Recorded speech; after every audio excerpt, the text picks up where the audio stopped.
नागपुरातून एक धक्कादायक प्रकार समोर आला आहे आणि या प्रकरणामुळे खासगी रुग्णालयाच्या परवानगीवर मोठं प्रश्नचिन्ह निर्माण झालं आहे। समर्थनगर परिसरातील एका अस्थिरोग उपचार केंद्राचे संचालक डॉक्टर सतीश सोनार यांच्याविरुद्ध धंतोली पोलिसात गुन्हा दाखल करण्यात आला आहे।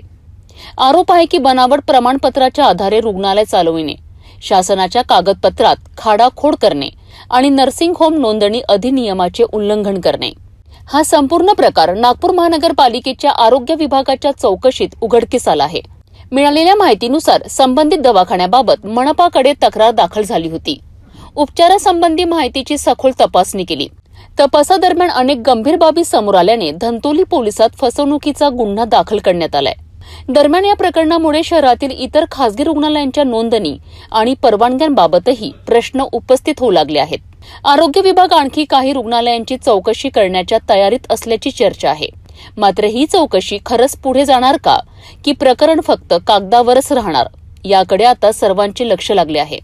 सहसंचालक आरोग्य सेवा व वैद्यकीय अधिकारी मनपा नागपूर यांच्या नेमलेल्या 30 सदस्यीय समितीने डॉक्टर सोनार यांची सदर तक्रारीबाबत चौकशी करण्यात आली असता त्यामध्ये डॉक्टर सतीश सोनार यांना अंतरुग्ण म्हणून उपचार करण्याचे नोंदणी प्रमाणपत्र नसताना त्यांना जे नोंदणी प्रमाणपत्र देण्यात आले आहे नर्सिंग होम नोंदणी अधिनियमान्वये, त्यात खाडाखोड करून ते पेशंटवरती त्यांच्या रुग्णालयामध्ये उपचार करीत होते अंतरुग्ण म्हणून असे दिसून आले।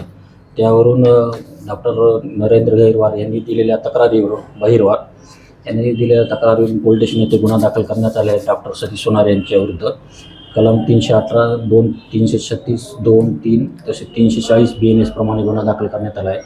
त्यात कलम 6 नर्सिंग होम नोंदणी अधिनियम लावण्यात आलेला आहे। सदर गुन्ह्याचा तपास चालू आहे। सर्टिफिकेट आहे त्यांच्याकडे, OPDचं सर्टिफिकेट आहे, पण त्यांनी त्यात अंतरुग्ण म्हणून त्याच्यात खाडाखोड करून त्याच्यात 10 बेडचं त्यांना प्रमाणपत्र आहे वैद्यकीय व्यवसाय करण्याचं असं नमूद केलेलं आहे। तोडफोडीचं वगैरे प्रकरण काही असं नाही घडलेलं।